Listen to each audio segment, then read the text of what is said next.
আসসালামু আলাইকুম রহমতুল্লাহ। প্রিয় দর্শক, আপনার স্ক্রিনে দেখতে পাচ্ছেন জামাত নেতা আবু তাহেরের আসনের ফল চ্যালেঞ্জ করে হাইকোর্টে বিএনপি প্রার্থী। প্রিয় দর্শক, আশ্চর্য হওয়ার কিছু নাই। রিসেন্টলি আমরা দেখতে পাচ্ছি জামাত ইসলামের অসংখ্য প্রার্থী কিন্তু হাইকোর্টে মামলা করতেছে ফলাফল যাতে আবার পূর্ণ গণনা করা হয়।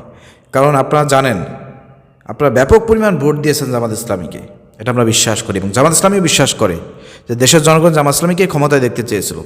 কিন্তু ইউনূস সরকার এবং তাদের যে উপদেষ্টা যারা ছিল, অন্তর্বর্তীকালীন সরকারের যারা দায়িত্বশীল ছিল এবং আমলা যারা ছিল, বিশেষ করে প্রশাসন থেকে শুরু করে বিভিন্ন জায়গা যারা নির্বাচন পরিচালনা করেছে, নির্বাচন কমিশন থেকে শুরু করে, তারা ইলেকশন ইঞ্জিনিয়ারিং করে জামাত ইসলামীকে ক্ষমতায় আসতে দেয় নাই। তার কারণ কি? একটাই কারণ, জামাত ইসলামী ক্ষমতায় আসলে পারে যারা ওইসব আসনে বসে আছে তারা দুর্নীতি করতে পারবে না, তারা ঘুষ খাইতে পারবে না। এই কারণে প্রিয় দর্শক, তারা জামাত ইসলামীকে ক্ষমতায় আসতে দেয় নাই, ইলেকশন ইঞ্জিনিয়ারিং করে হারাই দিয়েছে। তো প্রিয় দর্শক, এরপরে জামাত ইসলামী কিন্তু প্রার্থীরা কিন্তু তারা হাইকোর্টে মামলা করতেছে ফল আবার গণনা করার জন্য।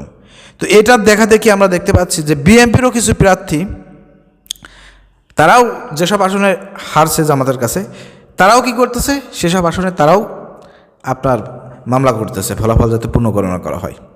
ঠিক আছে? তো যাই হোক, আমরা চাই যে ফলাফল পূর্ণ গণনা করা হোক, যেখানে কারচুপি হয়েছে, যেখানে যে সমস্যা হয়েছে, এইগুলো বের হয়ে আসুক।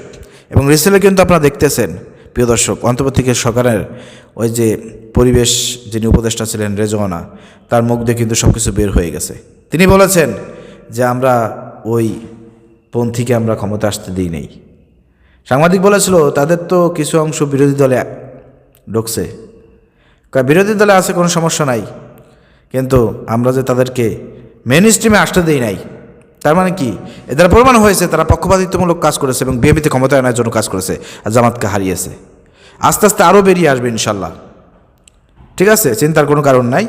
ইনশাল্লাহ যেসব জায়গায় জামাত জিতেছে ওই সব জায়গায় বিএনপির প্রার্থীরা আপনারা আপনাদের অধিকার আপনারা চ্যালেঞ্জ করতে পারেন, মামলা করতে পারেন, ফলাফল পূর্ণ গণনা করতে পারেন, কোনো সমস্যা নাই।